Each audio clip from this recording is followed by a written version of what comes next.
evening. I represent Burbank Unified School District, and the district is proud and honored to work with Burbank Human Relations Council to provide our schools speakers who are actual Holocaust survivors. This program was started more than 25 years ago.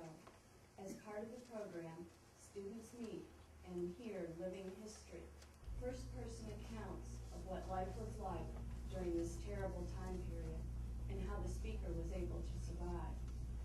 Speakers visit all of the middle and high schools, talking to all 8th graders and 10th graders. They share their stories and messages of tolerance.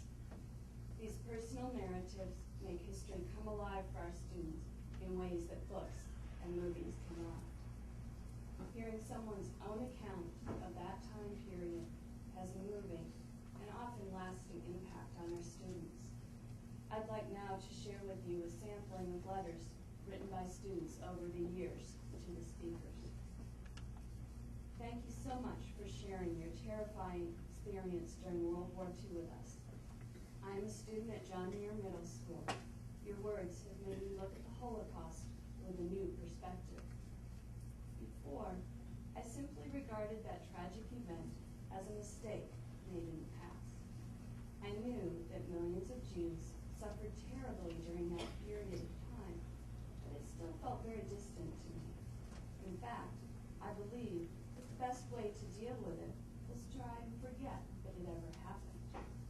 But this year, I have been learning that by remembering what occurred decades ago, I can learn a great deal about myself. Besides reading the diary of Anne Frank, your testimony was the first time I was told about the actual life of an individual that lived during the Holocaust. I can now try to understand the full impact the Holocaust had put upon both the past and the present. Right now, many innocent people in Bosnia are suffering in much the same way you did. Racism is unjust and ugly, but unfortunately, it is very much real in today's society. I'm very glad that you are sharing your experience with others like myself. It opened up my eyes, and I am sure that theirs too will also be opened into the light. I commend your courage, determination, and spirit that allowed you to survive what killed millions of others. I just hope that a little of those aspects are within myself. A small fraction of it will most certainly allow me to overcome my own life's obstacles. You will never know what an impact your words had on me. Never before have I been so moved by another's experience. It is unbelievable how courageous you were and still are. First, you had to go through total hell, and now you speak to children about it for our benefit. I truly love you for that. I am sure both your parents are smiling down on you from heaven, proud of what their daughter is doing. When you spoke of how your father died trying to get you an apple, I cried. I will never forget that story. I will tell my children your story so that it will never be forgotten. Or if it is forgotten, it could happen all over again. I never want to let that happen. Be glad and very proud of what you are doing, for you do change lives each time you tell your story. I know you have changed mine. I will always carry your words with me. I hope someday I can do something as wonderful as you are doing. I love you, and I will never forget you.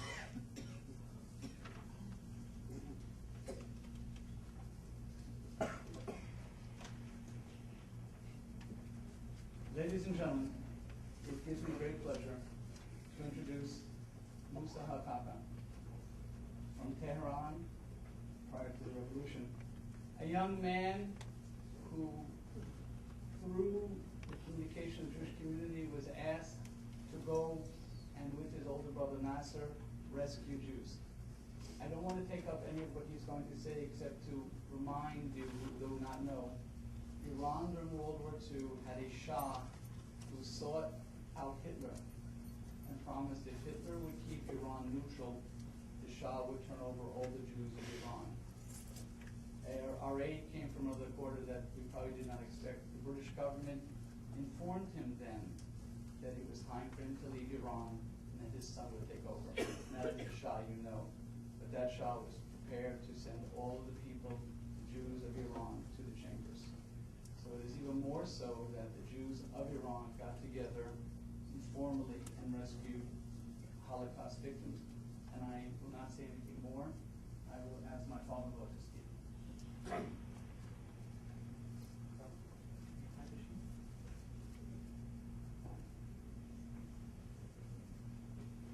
He will be speaking in Farsi, and my wife, the Rebbetzin, will be translating for him. من خیلی تشکر میکنم از خداوند که این را با ایمان تو قسمت من کرد. بسیار مرد دانش و وای اینم دختره. خیلی خیلی از خدا تشکر میکنم. اینطور که از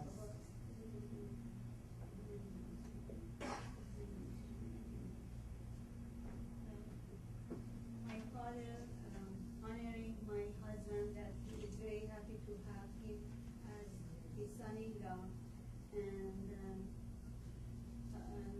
thank God that he is in our home, and actually he is welcoming my husband to the family, and it's an honor that to have him in my family. من در سن 10 سالگی تلفن برادرم بودم. این برادر من حیاتی داشت و کلاهدوزی. من به کلاهدوزی واسطه بودم. بعضی مردم میمدن با من صحبت میکردن، میگفتن اسکول یعنی قیمت این کلاه چنده. من نمیدونستم صحبت کنم. بعد معامله کردیم و خریدن رفتن و بعد برادر من گفت که برو غذا بخر بیا نهار بخوریم. در اون موقع گفته بودن که مردایی که اسرائیل هستن علامت پرچم مشکی به گردنشون هستن. هر کی میخواد اینا رو ببره خونه خودش یا کاری داره بهش انجام بده. بعد منم آمدم به برادرم گفتم که 2 نفر اونجا ایستادن زبان مشکی دارن. گفت بگو بیا تو. بردمش تو. یکشون خیاط بود، یکشون کفاش بود. این خیاط 6 ماه پیش برادر من کار میکرد تا اینکه جنگ تمام شد رفت به لهستان. My father, he was a teenage actually, a teenage that he was standing in front of the brother store, and he saw people that coming and asking the question, Russian question, and he didn't know how to speak with them. They were asking what is the price of the hat that his brother is selling at the store. So he took them to the store, and the older brother take care of the people that they were standing there and asking for the prices of the hats. So he sold it to them. But meanwhile, the older brother said to my father that you stand in the street, and when you see someone is wearing a black ribbon, like a Star of David, bring them in. And his job was to bring these people inside the store and start to ask them questions, where they come from and how they got there. And his job was, and meanwhile he saw a few people standing in the street and he asked them to get into the store, and the older brother brought them in and asked them what's their job, what they know that they can start to work.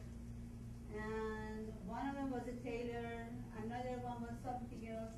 So the older brother right away hired the tailor guy. And the tailor guy, he didn't only stay for work.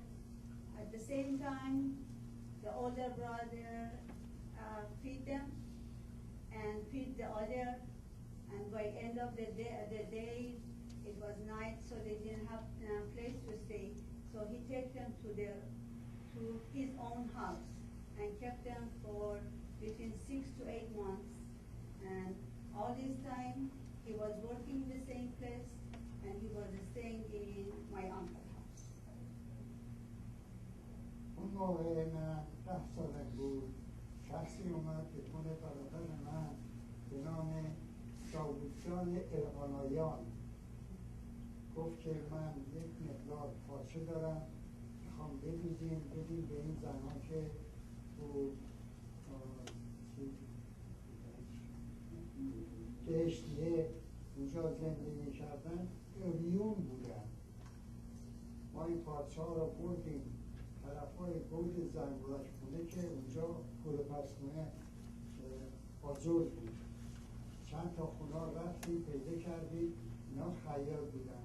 ما با هر کدام 15 تا 20 تا قواره پارچه میدادیم، اینا لباس ها رو میدوختن.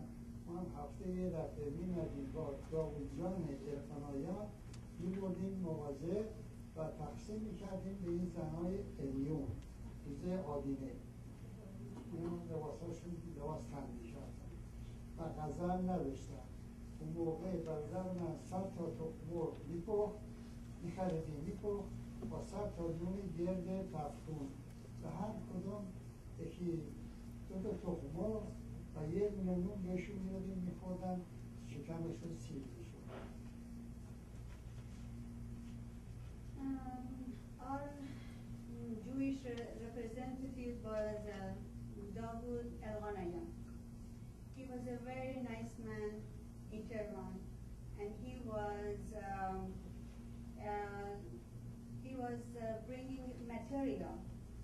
bringing lots of material to my uncle that they can sew suits and women clothing that they divided between all these men and women. They come to the country and they were kind of wearing rag, something that they were not, they didn't have much to wear. They were cold, they didn't have much to eat or anything.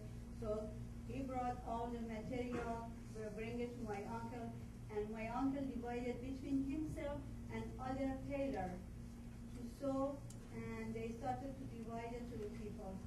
And himself, my uncle, that every day, at least around hundreds of breads, piece of bread, big breads, and hundreds of eggs. That's the time country was not a good place also.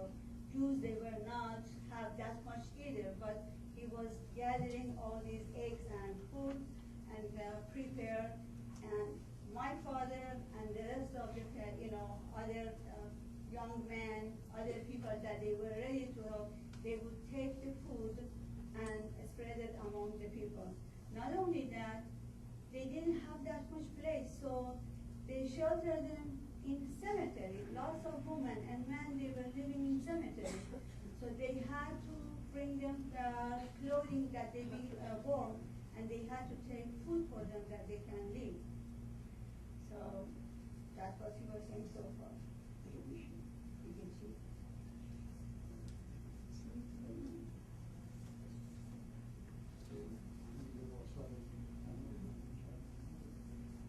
So these people, they stayed in the country.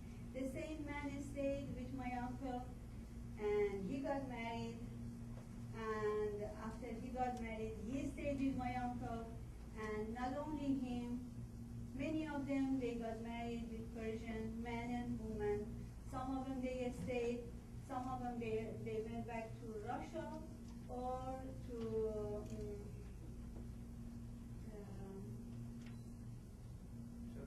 Czechoslovakia. Thank you.